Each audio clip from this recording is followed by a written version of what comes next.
Hello students, today we will start new chapter number 7 sound. So let's start.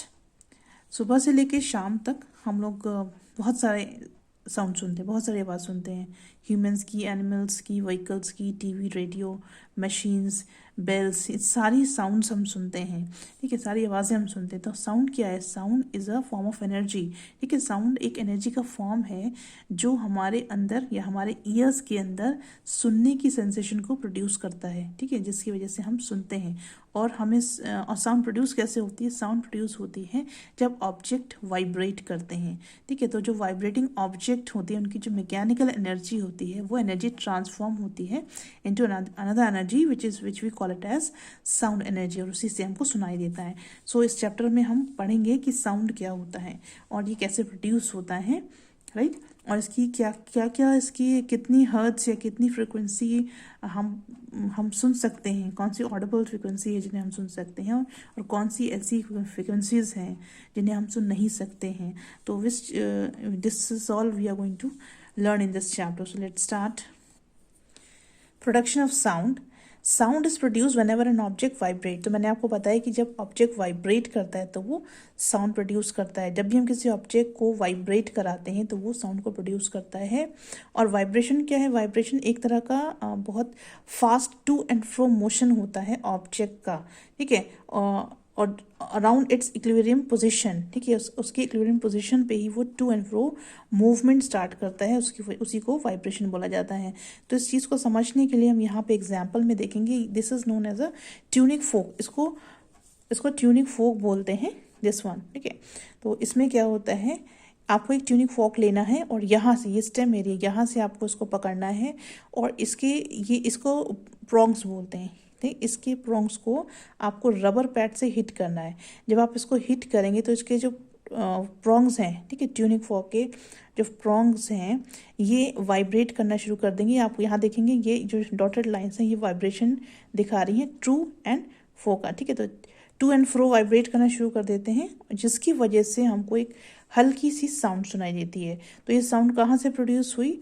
जब ये prongs vibrate हुए और इन vibration से ही हमको साउंड सुनाई देगी। बहुत हल्की सी सॉफ्ट सी साउंड हमको सुनाई देगी।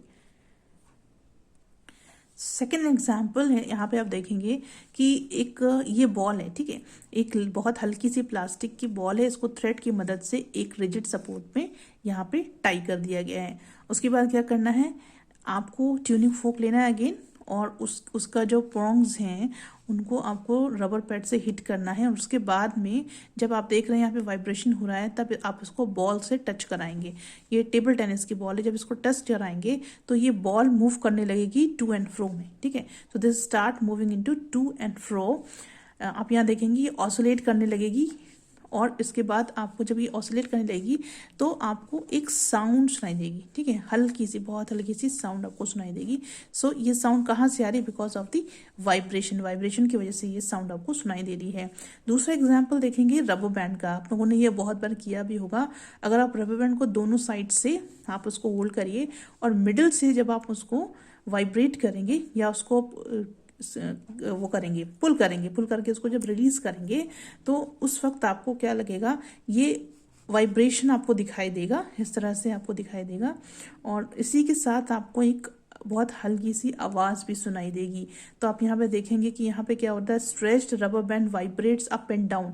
ठीक है, ऊपर और नीचे अपनी मीन पोजीशन पे ये वाइब्रेट करता है और साथ ही ये साउंड भी प्रोड्यूस करता है। देन ड्रम देखा है आपने। ठीक है, ड्रम को जब आप बीट करते हैं तो अगर आप सॉफ्ट हैमर से बीट करेंगे तो आपको बहुत हल्की सी आवाज़ सुनाई देगी।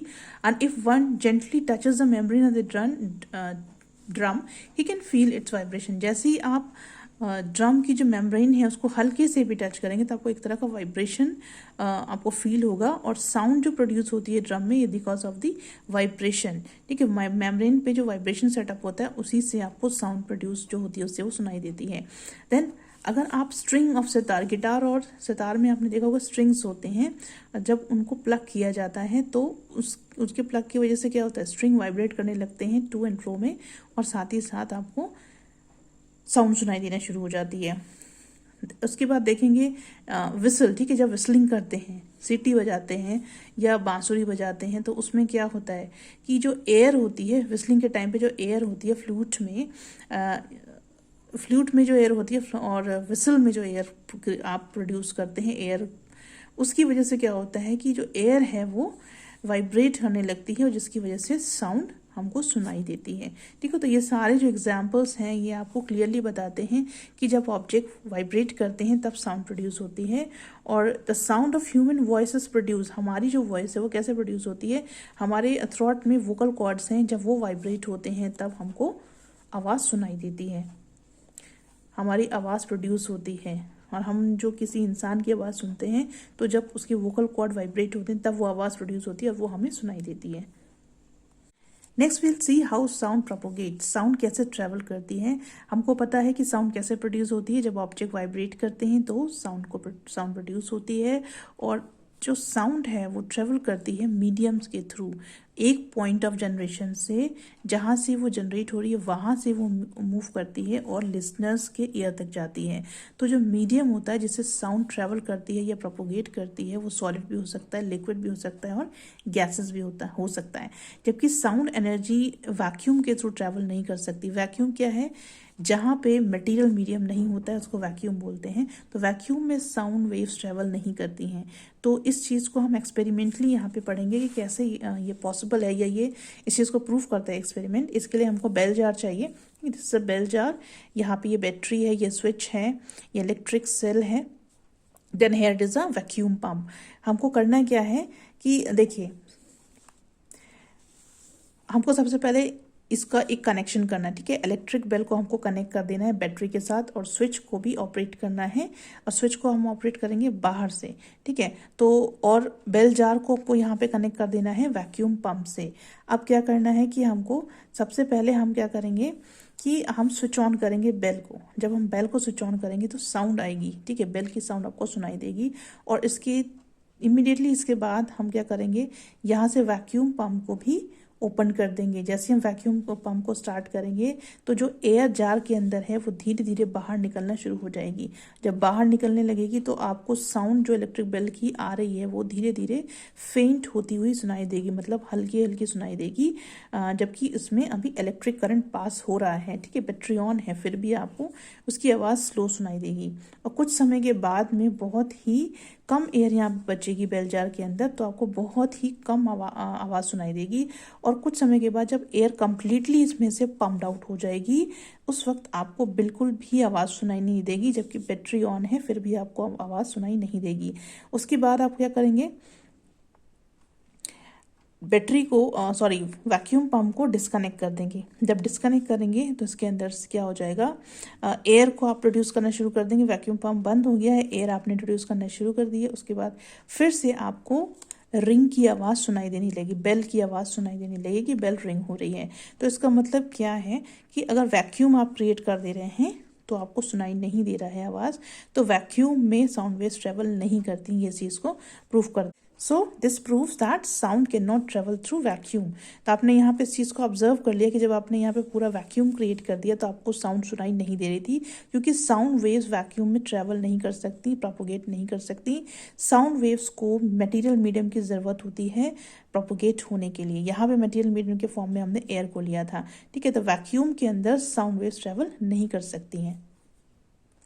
यहाँ पे हम नॉलेज डेस्क में एक इम्पॉर्टेंट पॉइंट पढ़ेंगे कि generally we can start vibrating in different objects. हम अलग अलग ऑब्जेक्ट में वाइब्रेशन स्टार्ट कर सकते हैं साउंड प्रोड्यूस करने के लिए। कौन कौन से तरीके से, by plucking, scratching, rubbing, hammering, blowing और simply shaking them.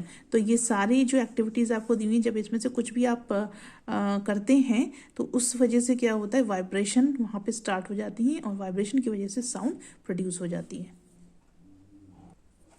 Now here we will see the method of propagation of sound through a medium. किस तरह से साउंड मीडियम में प्रोपोगेट करती है उस मेथड को हम देखेंगे। So will see how this method occurs. इसमें क्या होता है कि जब कोई ऑब्जेक्ट वाइब्रेट होता है तो उसकी सराउंडिंग में जो पार्टिकल्स होते हैं वो भी वाइब्रेट होने लगते हैं। ठीक है, तो क्या होता है कि जो मीडियम में पार्टिकल्स होते हैं वो डायरेक्टली वाइब्रेटिंग बॉडी से एयर तक नहीं चले जाते, डायरेक्टली नहीं जाते हैं, बल्कि इसकी जगह पे होता क्या है कि जो पार्टिकल मीडियम में होता है जब वो वाइब्रेटिंग बॉडी के कांटेक्ट में आता है तो वो अपनी इक्विलिब्रियम पोजीशन से डिस्प्लेस्ड हो जाता है, और इस डिस्प्लेसमेंट की वजह से प्रेशर एक्सर्ट होता है या force, we can say force exert होता है। वो फोर्स एक्सर्ट होता है दूसरे पार्टिकल का जो उसके पास में होता है, और इसी तरह से पार्टिकल टू पार्टिकल ये जो डिस्प्लेसमेंट है वो अकर होता रहता है।